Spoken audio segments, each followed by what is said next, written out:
Hello friends, आज की इस रिवीजन वीडियो में क्वेश्चन नंबर 25 है।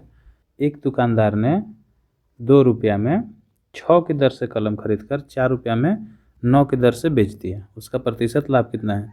मतलब 2 रुपया में 6 कलम खरीदा और 4 रुपया में 9 कलम बेच रहा है। ठीक है, तो उसका प्रतिशत लाभ कितना है, क्वेश्चन में ही पूछ रहा है। तो इस प्रकार के क्वेश्चन में ना पहले वस्तु को बराबर करते हैं। क्या करना होता है कि यहाँ लिखेंगे रुपया कितना है और यहाँ लिखेंगे वस्तु जो भी है। यहाँ कलम होगा तो कलम लिखेंगे और सेब संतरा जो भी है यहाँ पे लिख लेंगे। 2 रुपया में 6 की दर से खरीद रहा है, बेच रहा है 4 रुपया में 9 की दर से। इन दोनों वस्तु को बराबर करना है। बराबर करने का एक तरीका है कि इन दोनों का एलसीएम ले लीजिए। एलसीएम कितना हो जाएगा? तो हो जाएगा 6×2 = 12, 6×3 = 18 हो जाएगा। कितना से गुना करने पर? 3 से गुना करने पर 18 आ रहा है, इधर 2 से गुना करने पर 18 आ रहा है। अब यही 3 से इधर भी मल्टीप्लाई हम कर लेंगे और यही 2 से इधर भी मल्टीप्लाई कर लेंगे। ठीक है, अब इन दोनों में कितना आएगा? 3×2 = 6 हो गया और 4×2 = 8। ठीक है, और इधर जो वस्तु हो गया दोनों में अब कितना हो गया?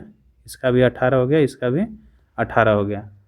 अब दोनों में क्या हो गया कि 6 रुपया में 18 वस्तु खरीदा और 8 रुपया में 18 वस्तु बेच रहा है।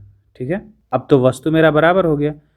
अब यहाँ पे देखना है कि लाभ या हानि है। तो 2 रुपया के या कितना है? लाभ हो रहा है। 2 रुपया के लाभ हो रहा है। अब ये 2 रुपया कितना पर लाभ हो रहा है? 6 रुपया पर लाभ हो रहा है, क्रयमूल्य पर लाभ हो रहा है, इसलिए क्रयमूल्य को लिखते हैं और प्रतिशत में निकालना है तो 100 से मल्टीप्लाई कर लेते हैं। ठीक है, 2×3 = 6 और फिर ये हो जाएगा 100/3। इसका मतलब हो जाएगा 33.1/3% लाभ है। ये आंसर हो जाएगा। Option number D is right answer. Question number 26 है। मोहन 16 रुपया में 12 सेब खरीद कर 12 रुपया में 16 सेब की दर से बेच दिए। हानि प्रतिशत क्या है? अब क्वेश्चन में ऑलरेडी हानि दिया हुआ है तो हानि प्रतिशत हम देख लेंगे कि हानि ही निकालना है। सेम चीज़ वही करेंगे, यहाँ पे रुपया लिखेंगे, यहाँ पे वस्तु लिखेंगे। 16 रुपया में 12 सेब खरीदता है और बेचता है 12 रुपया का 16 सेब। ठीक है, अब इसमें सेम चीज़ करना है कि वस्तु को बराबर करना है। वस्तु को बराबर करने के लिए एलसीएम निकालेंगे। एलसीएम कितना हो जाएगा? 12×3 = 36, 12×4 = 48। इधर 4 से मल्टीप्लाई हो जाएगा, इधर 3 से। और सेम चीज़ इधर भी गुना कर देना है। 4 से इधर भी गुना कर लेंगे और यहाँ 3 से गुना हुआ है नीचे वाले में तो 3 से यहाँ भी गुना कर लेंगे।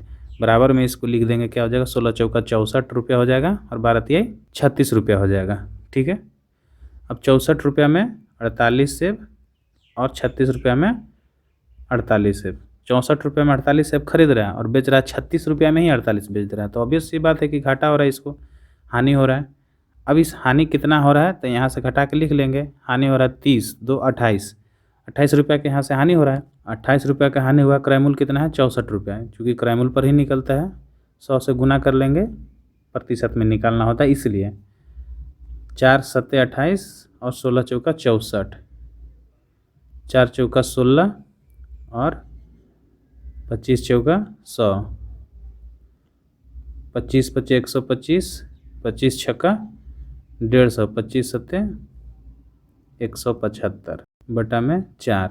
अब इसे भाग कर लेंगे। 4×4 = 16 हो जाएगा और 4×4 = 16, 4×3 = 12, 12 3 बच जाएगा तो ये हो जाएगा 43.3 बटा में 4%। ये क्या हो जाएगा? हानि हो जाएगा। अब यही option number C is right answer. Next question देखते हैं। एक व्यक्ति कुछ संतरे 1 रुपया में 2 की दर से तथा उतने ही संतरे 2 रुपया में 3 की दर से खरीदता है।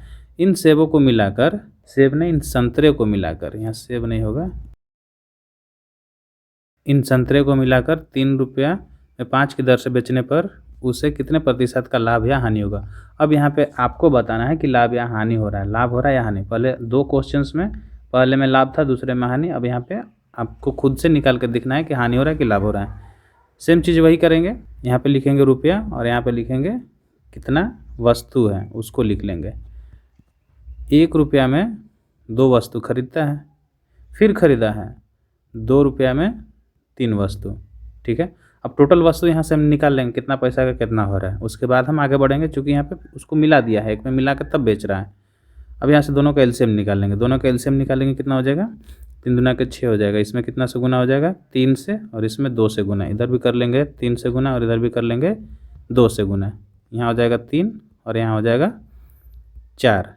ठीक है, अब जो यहाँ से ध्यान देने वाली चीज़ है। और यहाँ हो जाएगा 6 और यहाँ भी हो जाएगा 6। 3 और 4 टोटल रुपया कितना हो गया? 7 रुपया हो गया, चूँकि दोनों को मिलाया इसलिए जोड़ना पड़ेगा। और टोटल यहाँ कितना वस्तु हो गया? संतरा। यहाँ 6 और यहाँ 6 कितना? 12 संतरा हो गया। ठीक है। अब यही सेम चीज़ अगला कॉन्सेप्ट में हमको लगाना है कि 7 रुपया में 12 वस्तु खरीदा, 12 संतरा खरीदा, जो भी खरीदा, अब बेच रहा है 3 में 5 की दर से। ठीक है। अब इसी चीज़ को सेम वही चीज़ कर देना, दोनों को एलसीएम निकाल लेना वस्तु का। चूँकि वस्तु को बराबर करेंगे तभी दिखेगा कि मुनाफा है या घाटा है इसको। तो कितना हो जाएगा? 5 दूना के 10, 5 3 15, 5 चौका 20, 50 25, 5 6 30, 5 7 25, 12 5 60, 60 हो जाएगा। ये इधर कितना से गुना कर लेंगे? 5 से, और इधर 12 से। यहाँ भी करेंगे 5 से गुना, यहाँ भी करेंगे 12 से गुना। इसमें कितना हो जाएगा गुना करने पर? 7 5 35 और 12 3 36। अब यहाँ से साफ दिख रहा है 35 रुपया में 60 खरीदता है और 36 रुपया में 60 बेचता है। 35 रुपया में 60 खरीदा और 36 रुपया में, तो इसको तो ऑब्वियस सी बात है कि लाभ हो रहा है इससे। 35 रुपया में 60 बेच रहा है और 36 रुपया में, 35 रुपया में 60 खरीद रहा है और 36 रुपया में 60 बेच रहा है, मतलब 1 रुपया का क्या हो रहा है? इसका लाभ हो रहा है। कितना पर? 35 रुपया पर। परसेंटेज में निकालना है तो 100 से गुना। 5 7 35 और 20 5 100, 20 बटा में 7, 7 दूना के 14 और 6 20, तो ये हो जाएगा 2.6/7% लाभ हो जाएगा। यहाँ पे लाभ हुआ है।